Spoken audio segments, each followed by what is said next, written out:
तो अब नेपाल ने भी मालदीव वाली हरकतें करना शुरू कर दिया है और भारत द्वारा इतनी ज्यादा मदद पाने के बावजूद भी नेपाल भारत को औकात दिखा रहा है और उनकी तरफ से धमकियां दी जा रही हैं।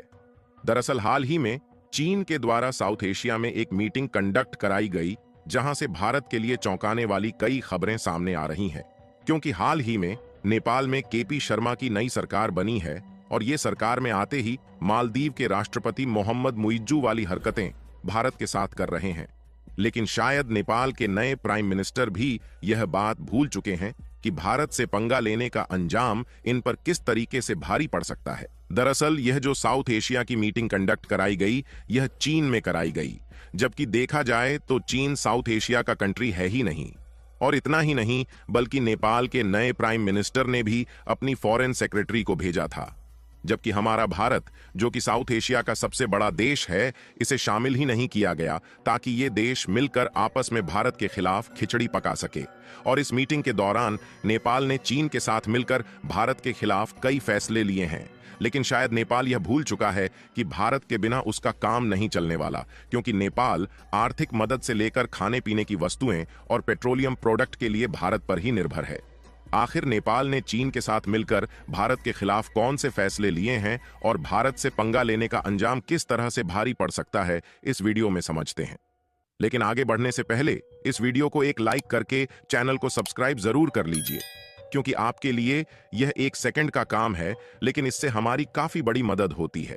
दरअसल ध्यान दिया जाए तो पिछले कई सालों से भारत के जितने भी पड़ोसी देश हैं और जिनके साथ भारत के रिलेशन ठीक ठाक है, फिर चाहे वह भूटान, श्रीलंका और बांग्लादेश हो या फिर नेपाल और मालदीव ही क्यों ना हो, इन सभी देशों को चीन अपने घेरे में लेने की कोशिश कर रहा है।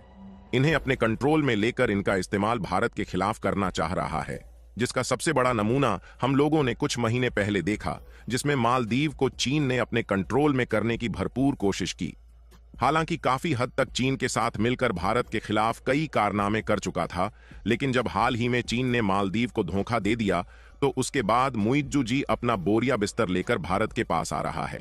लेकिन इतना सब कुछ देखते हुए भी नेपाल की आंखें नहीं भरी और इसी महीने में जब नेपाल के नए प्राइम मिनिस्टर बने हैं, तो वे चीन की ओर तेजी के साथ झुकते जा रहे हैं और भारत से दूरियां बनाना शुरू कर चुके हैं। लेकिन शायद नेपाल के नए प्राइम मिनिस्टर भारत के विरोध में इतने ज्यादा अंधे हैं कि वे यह बात भी सोचना भूल गए कि भारत से पंगा लेकर चीन के साथ हाथ मिलाना उन पर किस तरीके से भारी पड़ सकता है। जबकि देखा जाए तो आज से कुछ साल पहले ही नेपाल भी एक बार चीन के जाल में फंस चुका था, जिसमें नेपाल के हाथों से पोखरा एयरपोर्ट जाने वाला था। लेकिन चीन को लगा कि भारत के रहते हुए इस एयरपोर्ट पर वह कब्जा नहीं पा सकता है, तो वह उसके कंस्ट्रक्शन का काम बीच में ही छोड़कर चला गया। इसके बाद भारत की अदानी ग्रुप ने उसके डेवलपमेंट को पूरा करने और संचालित करने का जिम्मा लिया, जिससे नेपाल दोबारा से ऊपर उठ रहा है। लेकिन ऊपर उठते उठते नेपाल के पंखों में दोबारा कुछ ज्यादा ही जान आ गई है और वह उड़ती चिड़ियों की तरह दोबारा से फुदकना शुरू कर दिया। चलिए अब बात करते हैं कि आखिर नेपाल ने चीन के साथ मिलकर भारत के खिलाफ कौन सा फैसला लिया और इसमें भारत के लिए हैरान करने वाली बात कौन सी है। देखिए, नेपाल में इस बार सत्ता का उलटफेर हुआ है, जिसमें केपी शर्मा ओली नए प्राइम मिनिस्टर बने हैं और इनका झुकाव चीन की ओर ज्यादा है।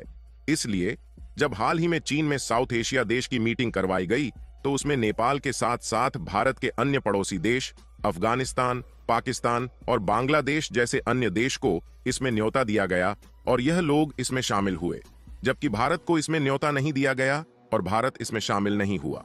आपको बता दें कि सबसे पहले इस तरीके की मीटिंग चीन के द्वारा साल 2018 में कंडक्ट कराई गई थी और इस बार वाली जो साउथ एशिया की मीटिंग हुई है, यह 5वीं बार चीन ने कंडक्ट कराया है, जिसमें 23 जुलाई से लेकर 28 जुलाई तक, यानी कि लगभग 5 दिनों तक इन देशों ने अपनी स्ट्रेटेजिक फैसले को एक दूसरे से साझा किया और इसमें भारत के खिलाफ खिचड़ी पकाई गई। इस तरीके की मीटिंग करने की साल 2018 में जब शुरुआत हुई, तो इसका यही मकसद ही था कि भारत के इन पड़ोसी देशों के साथ चीन अपने इकोनॉमिक कॉरिडोर को बढ़ा सके और ऐसे इकोनॉमिक कॉरिडोर जो कि इन सारे देशों को चीन के साथ आपस में कनेक्ट करता रहे, जिससे इस इकोनॉमिक कॉरिडोर के माध्यम से चीन अपना इंपोर्ट और एक्सपोर्ट इन देशों से बढ़ाना चाहता है, ताकि भारत का जो इन पड़ोसी देशों में वर्चस्व है वह पूरी तरह से खत्म हो सके। और इन सभी छोटे छोटे देश को चीन अपने हिसाब से कंट्रोल कर सके। और चीन ने इसके बाद श्रीलंका, नेपाल और बांग्लादेश जैसे देशों को बेल्ट एंड रोड इनिशिएटिव यानी कि BRI के तहत लोन बांटना शुरू किया। और इसी की चपेट में श्रीलंका और नेपाल सबसे पहले आए थे। और श्रीलंका इनका लोन नहीं चुका पाया, तो उसके बाद श्रीलंका को यह बात समझ आई कि चीन ने इनको अपनी जाल में पूरी तरीके से फंसा लिया है। लेकिन जब यह बात समझ में आई तब तक बहुत देर हो चुकी थी। इसके बाद श्रीलंका को अपना हम्बनटोटा बंदरगाह 99 सालों के लिए लीज पर देना पड़ा। हालांकि श्रीलंका इन सब के बाद तो सुधर गया, लेकिन नेपाल एक बार चीन से धोखा पाने के बावजूद भी दोबारा भारत से दुश्मनी लेकर बहुत बड़ी गलती कर दी। और इस बार जैसे ही चीन के साथ नेपाल की मीटिंग शुरू हुई, उसी दिन कुछ घंटे बाद एक ऐसी खबर निकलकर आई जिसने भारत की चिंता को बढ़ा दिया। सबसे पहले आप इस खबर को देखिए, जिसमें साफ साफ बताया गया है कि नेपाल के नए prime minister KP Sharma Oli ने एक बार फिर से भारत और नेपाल के बॉर्डर यीशु को लेकर मुद्दा उठाया है। यानी कि जब नेपाल को चीन का साथ मिल रहा है तो उन्होंने एक बार फिर से लिपुलेख, काला पानी और लंपियाधुरा मुद्दे को गर्म करना शुरू कर दिया है। और भारत के इस बॉर्डर इश्यू के बारे में उन्होंने कोई छोटी मोटी जगह नहीं, बल्कि खुद पार्लियामेंट के सामने इस मुद्दे को पेश कर दिया है। और नेपाल ने कह दिया है कि यह जो तीनों टेरिटरीज है, ये भारत की नहीं बल्कि नेपाल की खुद की है। यानी कि देखा जाए तो चीन का साथ मिलते ही इनके द्वारा भारत पर सीधी उंगली उठाई जा रही है। हालांकि इसके पहले नेपाल की जो पुरानी सरकार थी, उसके साथ भारत और नेपाल के रिश्ते धीरे धीरे सुधर रहे थे और भारत नेपाल के बीच जो ज्यादातर उलझने थी वह खत्म हो रही थी। लेकिन इन्होंने फिर से भारत के साथ दुश्मनी मोल लेना शुरू कर दिया है। फिलहाल इस समय शायद नेपाल भूल चुका है कि वह भारत पर व्यापार, ट्रांसपोर्टेशन और एनर्जी सेक्टर पर कहीं ज्यादा निर्भर है। यानी कि भारत की तरफ से कोई भी एक्शन लिया जाता है तो नेपाल एक झटके में बर्बाद हो सकता है।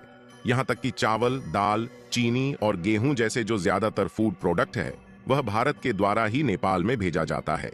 और यह बात यहीं तक सीमित नहीं है, बल्कि नेपाल ज्यादातर दवाइयां भी भारत से ही खरीदता है। यहां तक कि मशीनरी और इलेक्ट्रॉनिक कंपोनेंट से लेकर ट्रांसपोर्ट वाली गाड़ियां भारत से नेपाल में एक्सपोर्ट की जाती है। और नेपाल हर साल लगभग $6 बिलियन के सामान को भारत से खरीदता है, जबकि भारत की नेपाल पर निर्भरता लगभग बहुत ही कम है। बाकी आप लोगों को क्या लगता है?